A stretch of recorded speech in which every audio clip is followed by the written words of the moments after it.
Hello and welcome back to me reading this incredible novel called Persuasion. It's absolutely keeping me on my toes. I simply cannot even recap enough. Anne and Frederick have to have a conversation, and they've tried, and it was a concert last chapter, and he saw her, like Mr. Elliot, flirting with her, and he said, "Nothing's keeping me at this concert, I must go," and she thinks he's jealous. And I just looked it up, and it's called Lady Dalrymple, but I like saying Dalrymple because it sounds more fancier. It does sound more fancier. So we're in chapter 9 of volume 2. I have to go on. The show must go on. Anne recollected with pleasure the next morning her promise of going to Mrs. Smith, meaning that it should engage her from home at the time when Mr. Elliot would be most likely to call, for to avoid Mr. Elliot was almost the first object. She felt a great deal of goodwill towards him. In spite of the mischief of his attentions, she owed him gratitude and regard, perhaps compassion. She could not help thinking much of the extraordinary circumstances attending their acquaintance, of the right which he seemed to have to interest her, by everything in situation, by his own sentiments, by his early prepossession. It was altogether very extraordinary. Flattering, but painful. There was much to regret. How she might have felt, had there been no Captain Wentworth in the case, was not worth inquiry. For there was a Captain Wentworth, and, be the conclusion of the present suspense good or bad, her affection would be his forever. Their union, she believed, could not divide her more from other men than their final separation. Prettier musings of high-wrought love and eternal constancy could never have passed along the streets of Bath than Anne was sporting from Camden Place to Westgate Buildings. It was almost enough to spread purification and perfume all the way. She was sure of a pleasant reception, and her friend seemed this morning particularly obliged to her for coming, seemed hardly to have expected her, though it had been an appointment. An account of the concert was immediately claimed, and Anne's recollections of the concert were quite happy enough to animate her features and make her rejoice to talk of it. All that she could tell, she told most gladly, but the all was little for one who had been there, and unsatisfactory for such an inquirer as Mrs. Smith, who had already heard, through the short cut of a laundress and a waiter, rather more of the general success and produce of the evening than Anne could relate, and who now asked in vain for several particulars of the company. Everybody of any consequence or notoriety in Bath was well known by the name to Mrs. Smith. "The little Durans were there, I conclude," said she, "with their mouths open to catch the music, like unfledged sparrows ready to be fed. They never miss a concert." "Yes, I did not see them myself, but I heard Mr. Elliot say they were in the room." "The Ebertsons, were they there? And the two new beauties, with a tall Irish officer, who is talked of for one of them?" "I do not know. I do not think they were there." "I do not think they were." "Oh, Lady Mary Macklin? Mary Macklin. Irish Lady Maclean. Lady Maclean. I need not ask after her. She never misses, I know. And you must have seen her. She must have been in your own circle, for as you went with Lady Dalrymple, you were in the seats of grandeur, round the orchestra, of course." "No, that was what I dreaded. It would have been very unpleasant to me in every respect. But happily Lady Dalrymple always chooses to be farther off. And we were exceedingly well placed, that is for hearing. I must not say for seeing, because I appear to have seen very little." "Oh, you saw enough for your own amusement, I can understand. There is a sort of domestic enjoyment to be known, even in the crowd, and this you had. You were a large party in yourselves, and you wanted nothing beyond." "But I ought to have looked about me more," said Anne, conscious while she spoke, and there had in fact been no want of looking about, that the object only had been deficient. No, you were better employed. You need not tell me that you had a pleasant evening. I see it in your eye. I perfectly see how the hours passed, that you had always something agreeable to listen to, in the intervals of the concert. It was conversation." Anne half smiled and said, "Do you see that in my eye?" Yes, I do. Your countenance perfectly informs me that you were in company last night with the person whom I think the most agreeable in the world, who you think the most agreeable in the world, the person who interests you at this present time, more than all the rest of the world put together. A blush overspread Anne's cheeks. She could say nothing.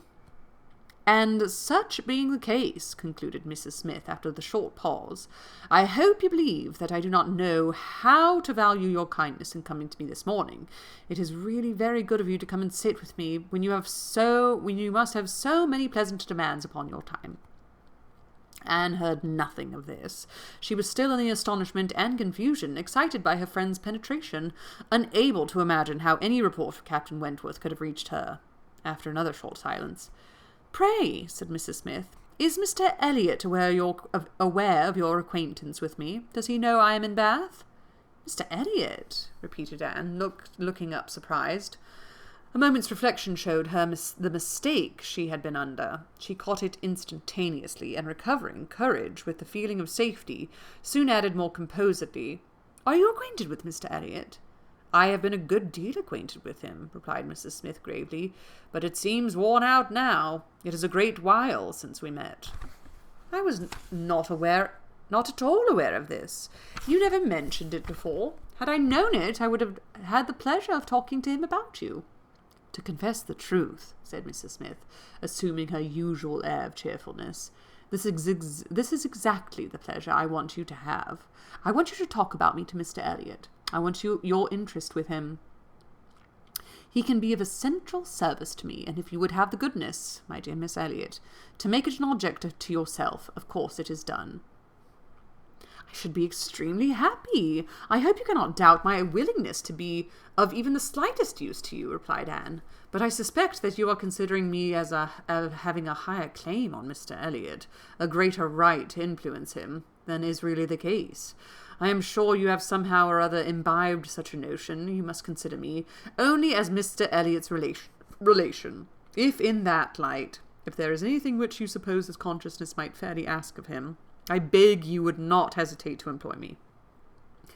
Mrs. Smith gave her a penetrating glance, and then smiling said, "I have been a little premature, I perceive. I beg your pardon. I ought to have waited for official information.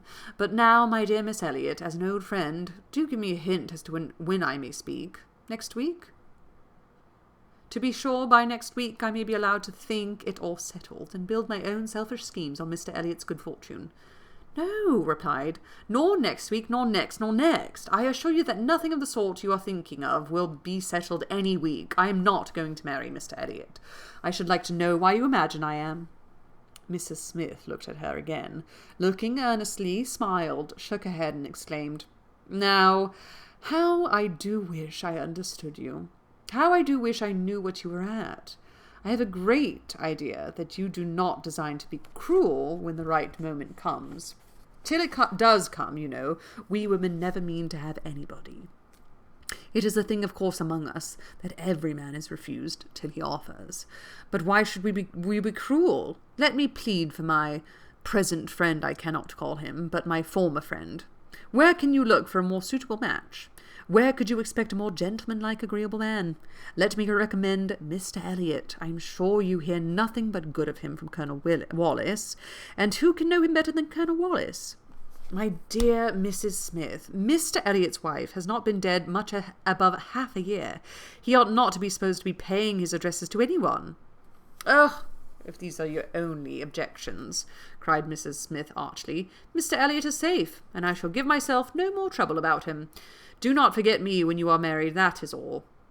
Let him know me to be a friend of yours, and then he will think little of the trouble required, which it is very natural for him now, with so many affairs and engagements of his own, to avoid and get rid of as he can. Very natural, perhaps. 99 out of 100 would do the same. Of course, he cannot be aware of the importance to me. Well, my dear Miss Elliot, I hope and trust you will be very happy. Mr. Elliot has sense to understand the value of such a woman. Your peace will not be shipwrecked as mine has been. You are safe in all worldly matters, and safe in his chapter. He will not be led astray. He will not be misled by others to his ruin." "No," said Anne, "I can readily believe that all that of my cousin. I can readily believe all that of my cousin. He seems to have a calm, decided temper, not at all open to dangerous impressions. I consider him with great respect. I have no reason, from anything that has fallen within my observation, to do otherwise. But I have not known him long, and he is not a man, I think, to be known intimately soon. Will not this manner of speaking of him, Mrs. Smith, convince you that he is nothing to me? Surely this must be calm enough, and upon my word he is nothing to me. Should he ever propose to me, which I have very little reason to imagine he has thought of doing, I shall not accept him. I assure you I shall not. I assure you, Mr. Elliot, had not the share which you have been supposing in whatever pleasure the concert for last night might afford. Not Mr. Elliot. It is not Mr. Elliot that... She stopped, regretting with a deep blush that she had implied so much. But less would hardly have been sufficient. Mrs. Smith would hardly have believed so soon in Mr. Elliot's failure, but from the perception of there being a somebody else. As it was, she instantly submitted, and with all the semblance of seeing nothing beyond, and Anne, eager to escape farther notice, was impatient to know why Mrs. Smith should have fancied she was to marry Mr. Elliot, where she could have received the idea, or from whom she could have heard it.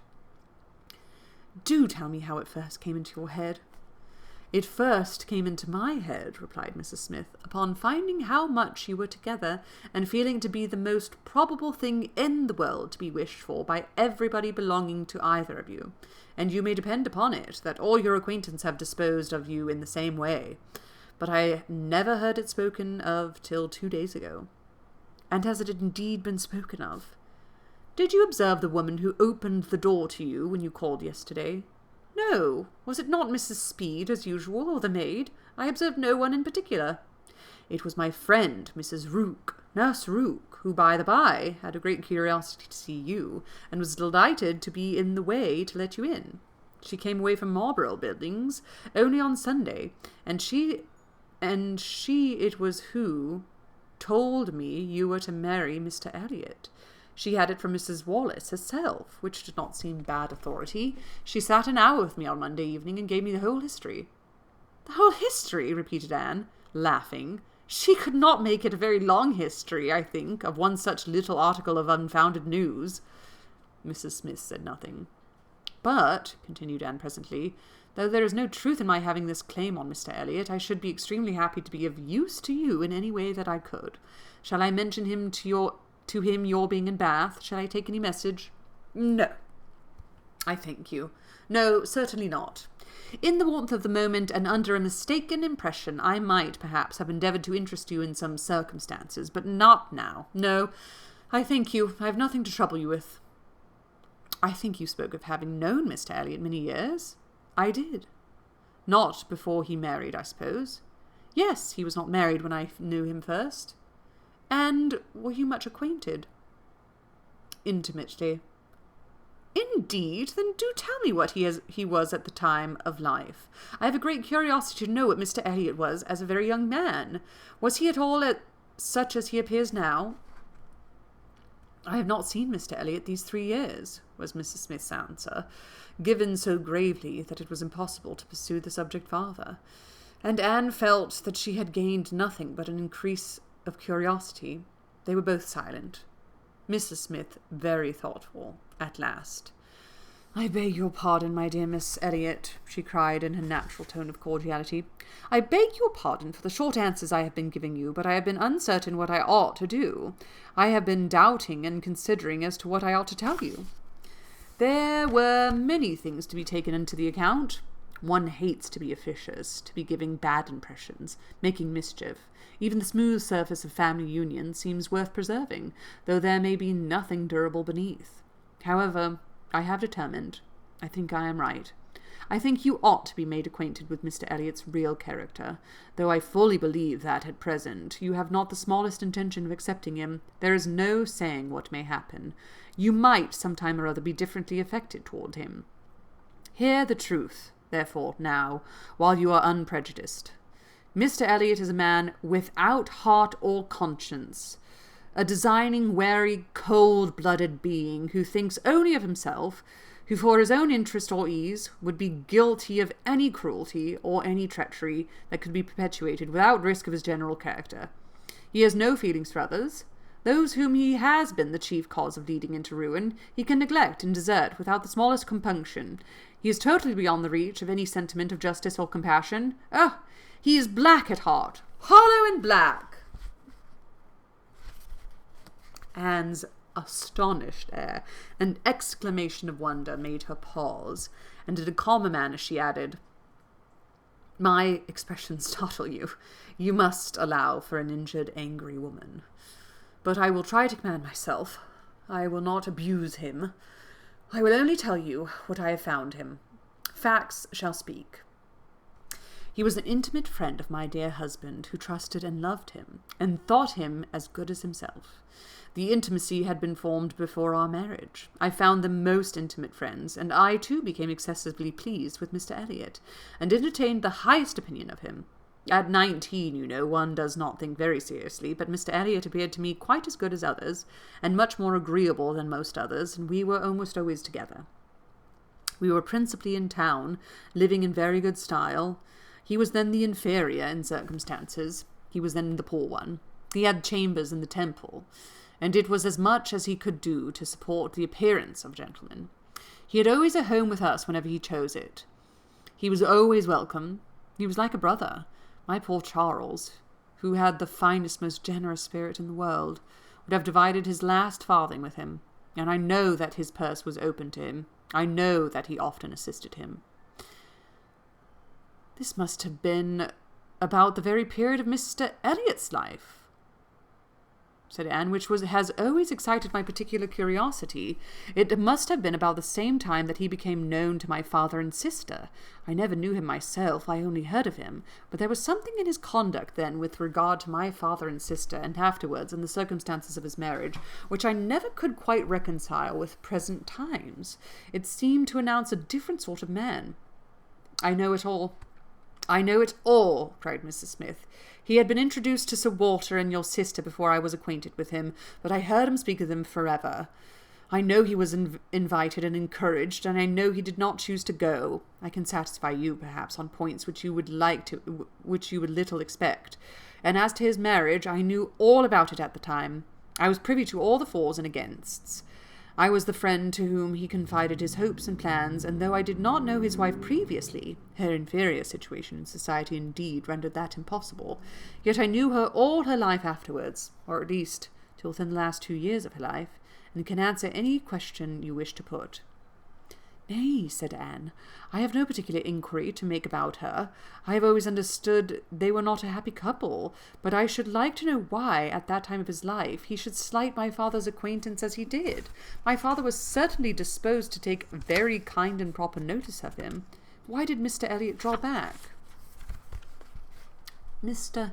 Elliot," replied Mrs. Smith, "at that period of his life had one object in view, to make his fortune, and by a rather quicker process than the law. He was determined to make it by marriage. He was determined, at least, not to mar it by an imprudent marriage, and I know it was his belief, whether justly or not, of course I cannot decide, that your father and sister, in their civilities and invitations, were designing a match between the heir and the young lady, and it was impossible that such a match should have answered his ideas of wealth and independence. That was his motive for drawing back, I can assure you. He told me the whole story. He had no concealments with me. It was curious that having just left you behind me in Bath, my first and principal acquaintance on marrying should be your cousin, and that through him should be continually hearing of your father and sister. He described one Miss Elliot, and I thought very affectionately of the other." "Perhaps," cried Anne, struck by a sudden idea, "you sometimes spoke of me to Mr. Elliot." "To be sure I did, very often. I used to boast of my own Anne Elliot, and vouch for your being a very different creature from—" She checked herself just in time. "This accounts for something which Mr. Elliot said last night," cried Anne. "This explains it. I found he had been used to hear of me. I could not comprehend how. What wild imaginations one forms when dear self is considered. How sure to be mistaken! But I beg your pardon, I have interrupted you. Mr. Elliot married, then, completely for money, the circumstance, probably, which first opened your eyes to his character." Mrs. Smith hesitated a little here. Oh, those things are too common. When one lives in the world, a man or woman's marrying for money is too common to strike one as it ought. I was very young and associated only with the young, and we were a thoughtless gay set, without any strict rules of conduct. We lived for enjoyment. I think how differently now. Time and sickness and sorrow have given me other notions. But at that period, I must own, I saw nothing reprehensible in what Mr. Elliot was doing. To do the best for himself passed as a duty. But was she not a very low woman? Yes, which I objected to, but he would not regard. Money, money was all he wanted. Her father was a grazier, her grandfather had been a butcher, but that was all nothing. She was a fine woman, had had a decent education, was brought forward by some cousins, thrown by chance into Mr. Elliot's company, and fell in love with him. And not a difficulty or a scruple was there on his side with respect to her birth. All his caution was spent in being secured above the real amount of her fortune before he committed himself. Depend upon it, whatever esteem Mr. Elliot may have for his own situation in life now, as a young man, he had not the smallest value for it. His chance of Kellynch estate was something, but all the honour of the family he held as cheap and dirt. I have often heard him declare that if baronetcies were saleable, anybody should have his for £50, arms and motto, name and livery included. But I will not pretend to repeat half that I used to hear him say on that subject. It would not be fair. And yet you ought to have proof. For what is all this but assertion? And you shall have proof. Indeed, my dear Mrs. Smith, I want none, cried Anne. You have asserted nothing contradictory to what Mr. Elliot appeared to be some years ago. This is all in confirmation, rather, of what we used to hear and believe. I am more curious to know why he should be so different now. But for my satisfaction, if you will have the goodness to ring for Mary, stay. I am sure you will have the still greater goodness of going yourself into my bedroom and bringing me the small inlaid box, which you will find on the upper shelf of the closet. Anne, seeing her friend to be earnestly bent on it, did as she desired. The box was brought and placed before her, and Mrs. Smith, sighing over it as she unlocked it, said, "This is full of papers belonging to him. To my husband, a small portion only of what I had to look over when I lost him. The letter I'm looking for was one written by Mr. Elliot to him before our marriage, and happened to be saved. Why, one can hardly imagine. But he was careless and immethodical, like other men, about those things. And when I came to examine his papers, I found it with others still more trivial from different people scattered here and there, while many letters and memorandums of real importance have been destroyed. Here it is. I would not burn it, because being even then very little satisfied with Mr. Elliot, I was determined to preserve every document of former intimacy. I have now another motive for being glad that I can produce it. This was the letter directed to Charles Smith, Esquire, Tunbridge Wells, and dated from London as far back as July 1803. Dear Smith, I have received yours. Your kindness almost overpowers me. I wish nature had made such hearts as yours more common, but I have lived 23 years in the world and have seen none like it. At present, believe me, I have no need of your services, being in cash again. Give me joy. I have got rid of Sir Walter and Miss. They are gone back to Kellynch, and almost made me swear to visit them this summer. But my first visit to Kellynch will be with a surveyor, to tell me how to bring it with best advantage to the hammer. The baronet, nevertheless, is not likely to marry again. He is quite fool enough. If he does, however, they will leave me in peace, which may be a decent equivalent for the revision. He is worse than last year. I wish I had any name but Elliot. I am sick of it. The name of Walter I can drop, thank God, and I desire you will never insult me with my second W again, meaning for the rest of my life. To be only truly yours, W.M. Elliot." Such a letter could not be read without putting Anne in a glow, and Mrs. Smith, observing the high colour in her face, said, "The language, I know, is highly disrespectful, though I have forgotten the exact terms. I have a perfect impression of the general meaning, but it shows you the man. Mark his professions to my poor husband. Can anything be stronger?" Anne could not immediately get over the shock and mortification of finding such words applied to her father. She was obliged to recollect that her seeing the letter was a violation of the laws of honour, that no one ought to be judged or to be known by such testimonies, that no private correspondence could bear the eye of others, before she could recover calmness enough to return the letter which she had been meditating over, and say, "Thank you, this is full proof undoubtedly, proof of everything you are saying, but why be acquainted with us now?" "I can explain this to you." That's the only question she's been asking this whole time. What made him change? Why be acquainted with us now? Tell me why. "I can explain this too," cried Miss Smith, smiling. "Can you really?" "Yes, I have shown you Mr Elliot as he was a dozen years ago, and I will show you him as he is now. I cannot produce written proof again, but I can give as authentic oral testimony as you can desire of what he is now wanting, and what he is now doing. He is no hypocrite now. He truly wants to marry you. His present intentions to your family are very sincere, quite from the heart. I will give you my authority. His friend, Colonel Wallace." "Colonel Wallace? You are acquainted with him?" "No, it does not come to me in quite so direct a line as that. It takes a bend or two, but nothing of consequence. The stream is as good as it is as at first. The little rubbish it collects in the turnings is easily moved away. Mr Elliot talks unreservedly to Colonel Wallace of his news on you, which said Colonel Wallace I imagine to be in himself a sensible, careful, discerning sort of character. But Colonel Wallace has a very pretty, silly wife, to whom he tells things which he had better not, and repeats it all to her. She, in the overflowing spirits of her recovery, repeats it all to her nurse, and the nurse, knowing my acquaintance with you, very naturally brings it all to me. On Monday evening, my good friend Mrs Rook let me thus much into the secrets of Marlborough Buildings. When I talked of a whole history, therefore, you see, I was not romancing so much as you supposed." "My dear Mrs Smith, your authority is deficient. This will not do.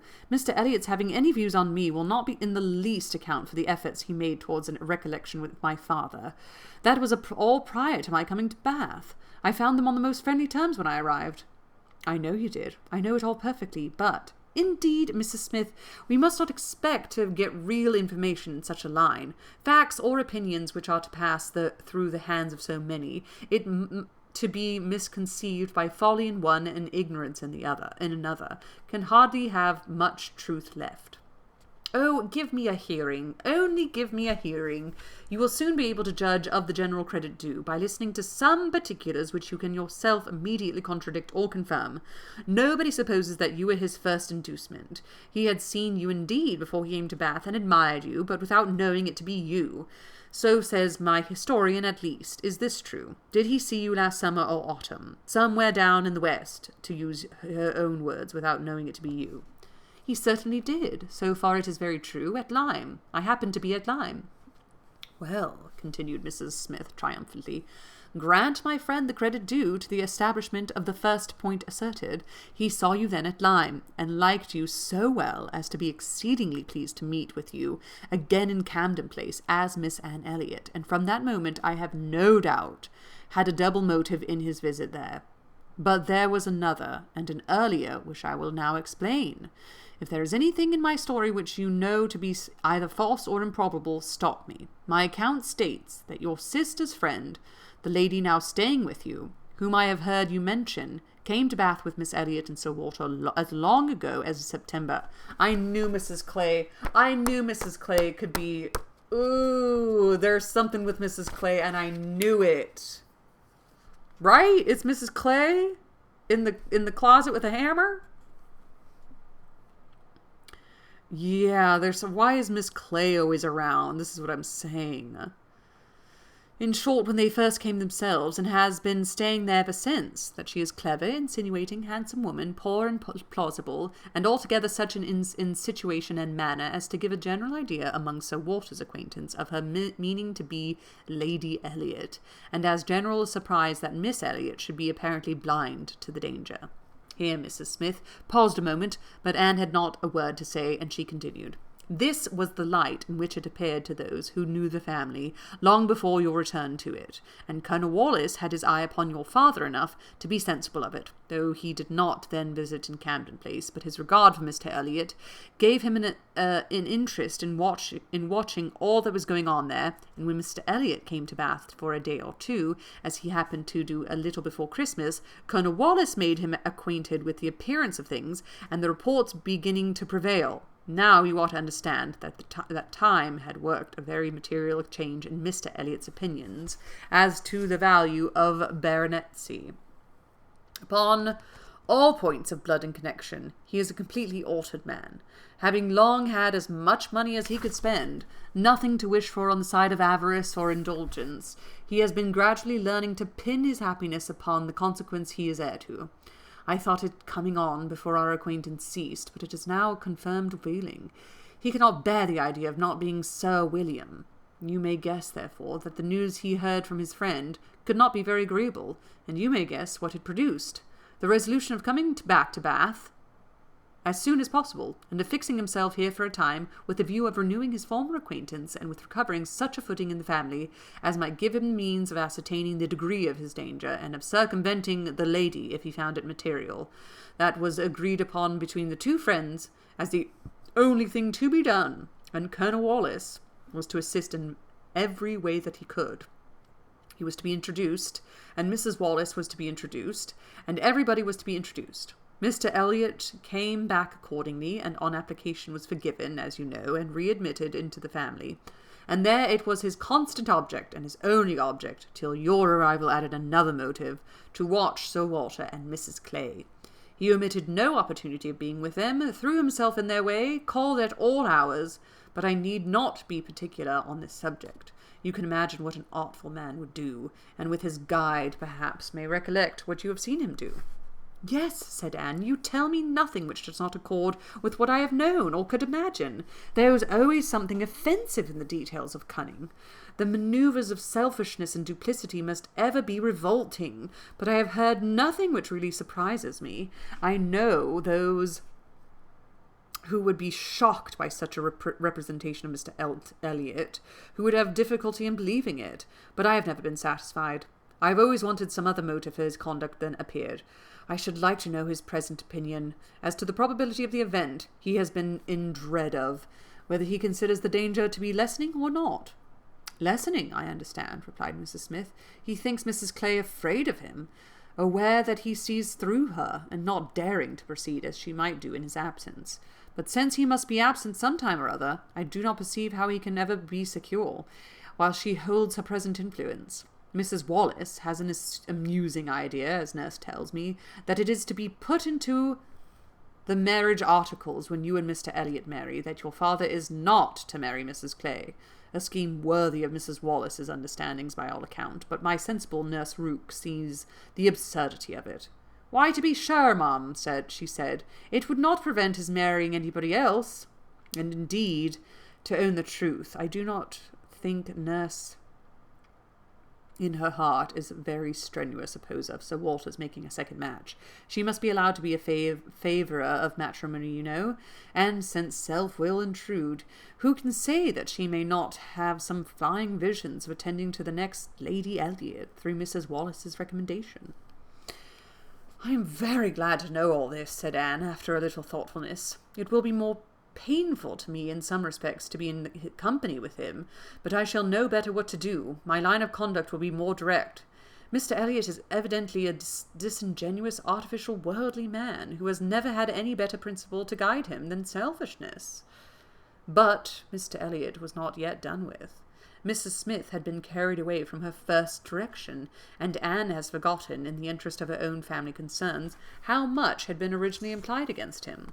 But her attention was now called to the explanation of those first hints, and she listened to a recital which, if it did not perfectly justify the unqualified bitterness of Mrs Smith, proved him to have been very unfeeling in his conduct towards her, very deficient both in justice and compassion. She learned that, the intimacy between them continuing unimpaired by Mr Elliot's marriage, They had been as before always together, and Mr. Elliot had led his friend into expenses much beyond his fortune. Mrs. Smith did not want to take blame to herself, and was most tender of throwing any on her husband, but Anne could collect that their income had never been equal to their style of living, and that from the first there had been a great deal of general and joint extravagance.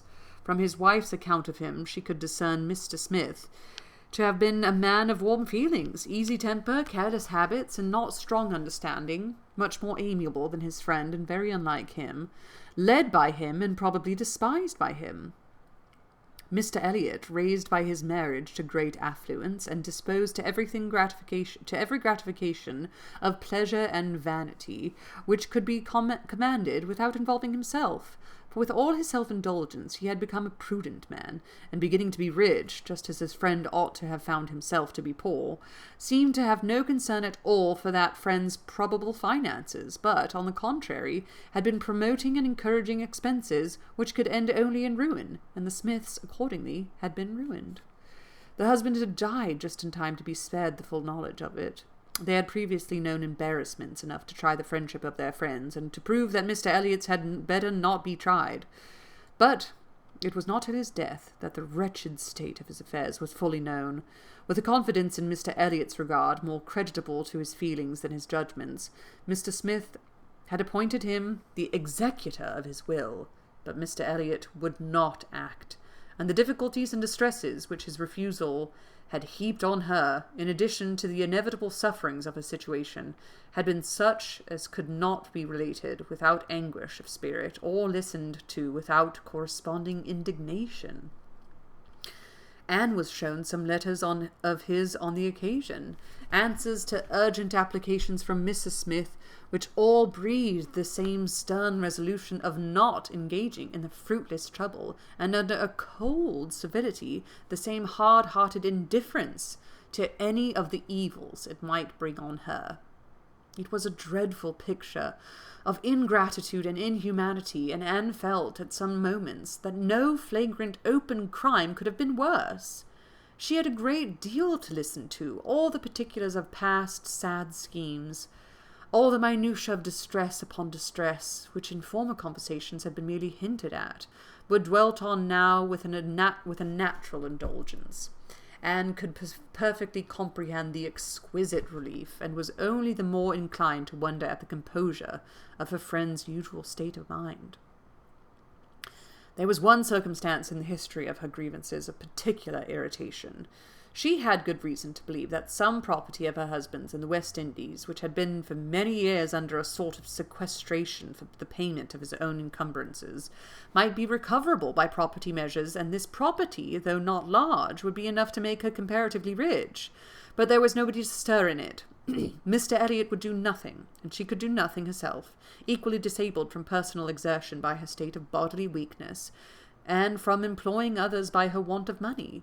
She had no natural connections to assist her, even with their counsel, and she could not afford to purchase the assistance of the law. This was a cruel aggravation of actually strengthened means. To feel that she ought to be in better circumstances, that a little trouble in the right place might do it, and to fear that delay might be even weakening her claims, was hard to bear.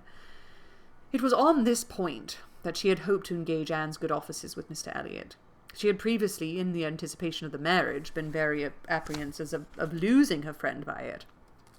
But on being assured that he could have made no attempt of that nature, since he did not even know her to be in Bath, it immediately occurred that something might be done in her favour by the influence of the woman he loved, and she had been hastily preparing to interest Anne's feelings, as far as the observances due to Mr. Elliot's character would allow, and when Anne's refutation of the supposed engagement changed the face of everything, and while it took from her the new-formed hope of succeeding in the object of her first anxiety, left her at least the comfort of telling the whole story her own way.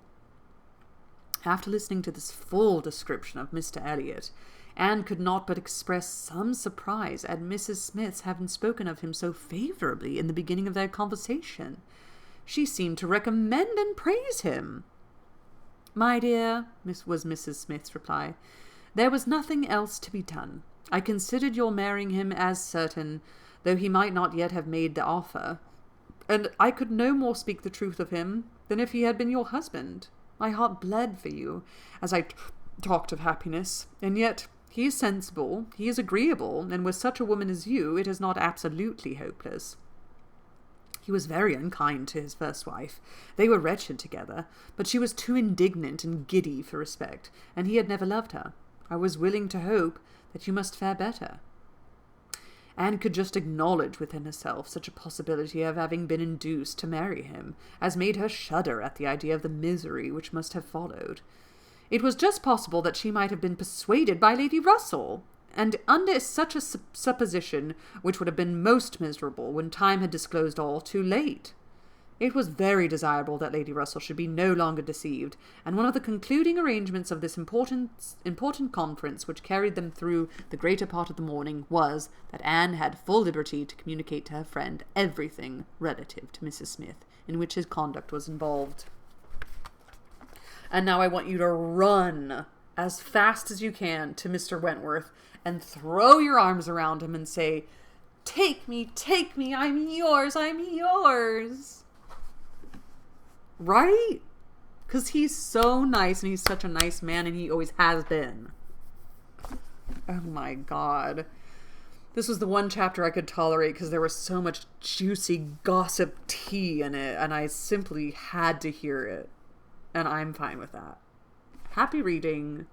Come back soon for chapter 10 of Persuasion. May I persuade you. Ta-ta!